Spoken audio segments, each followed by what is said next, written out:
नमस्कार दोस्तों, बात करेंगे BSc BEd second year examination 2024 का बॉटनी का थर्ड पेपर की हम बात करने वाले। 3 घंटे का एग्जाम होगा। मैक्सिमम मार्क्स 40 नंबर रहेगा। पार्ट फर्स्ट 8 नंबर का और पार्ट बी 20 नंबर का और पार्ट सी 12 नंबर का रहने वाला है। बात करते हैं सबसे पहले फर्स्ट क्वेश्चन के बारे में।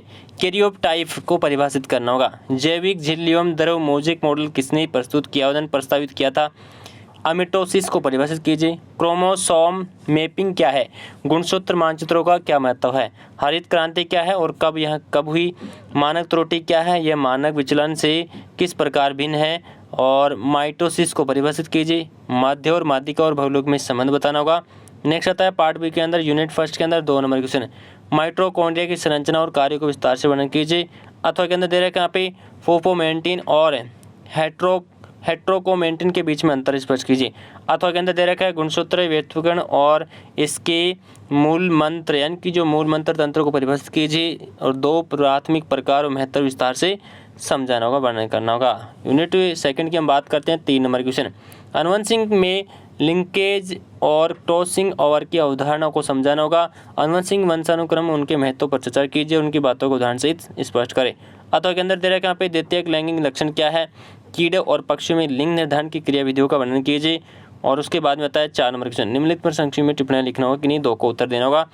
डाई हाइब्रिड अनुपात हो गया, स्वतंत्र वर्गीकरण का नियम होगा और डुप्लीकेट जीन इंट्रक्शन हो गया। नेक्स्ट आता है अथवा के अंदर संकरण क्या है? संकरण के विभिन्न प्रकारों को संक्षिप्त में वर्णन कीजिए। यूनिट 4 की हम बात करते हैं 5 नंबर क्वेश्चन। टिप्पणी लिखना होगा, इसमें वर्णन करना होगा। उत्पत्ति की केंद्र क्या है और वे पौधे के विविधता और विकास के अध्ययन में महत्वपूर्ण क्यों हैं?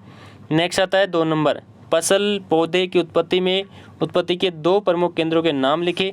प्रत्येक क्षेत्र से उत्पन्न होने वाली फसलों के प्रकारों का वर्णन कीजिए।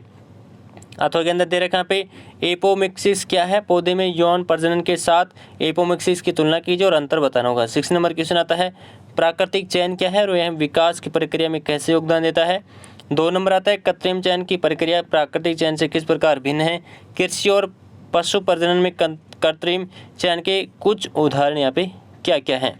अथवा के अंदर दे रखा है माध्य बहुलक और माध्यिका में से परिभाषित कीजिए और अंतर स्पष्ट कीजिए। केंद्र प्रकृति के इन मापों की गणना कैसे की जाती है और वो डेटा सेट के बारे में क्या अंतर्दृष्टि प्रदान करते हैं? नेक्स्ट आता है पार्ट सी के अंदर 7 नंबर क्वेश्चन। प्रोकैरियोटिक और यूकैरियोटिक कोशिकाओं में तुलनात्मक विवरण दीजिए।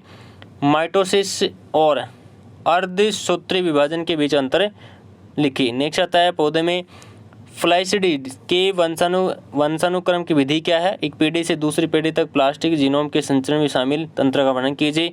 इसके बारे में बताना होगा आपको। फर्स्ट आता है जर्म प्लाज्म संरक्षण क्या है? यह है वैश्विक जैव विविधता और आनुवंशिक संसाधनों के संरक्षण के लिए क्यों महत्वपूर्ण है? 2 नंबर आता है जर्म प्लाज्म के संरक्षण के लिए उपयोग किए जाने वाले विभिन्न विधियों और रणनीतियों की चर्चा कीजिए। इसके लिए एक्स सीटू और इन सीटू संरक्षण दृष्टिकोण शामिल है। प्रत्येक विधि का लाभ और सीमा बताना होगा। उसके बाद में 11 नंबर क्वेश्चन आता है प्राकृतिक चयन द्वारा चार्ल्स डार्विन के विकासवाद के सिद्धांत के प्रमुख घटकों का वर्णन कीजिए। समय के साथ जनसंख्या की विशेषताओं के आकार देने के लिए प्राकृतिक चयन कैसे कार्य करता है? दोस्तों 62 यूनिवर्सिटीज़ का पेपर है, तो प्लीज़ वीडियो को लाइक कर चैनल को जरूर सब्सक्राइब करें। सभी यूनिवर्सिटीज़ के लिए पेपर काम आएगा। धन्यवाद।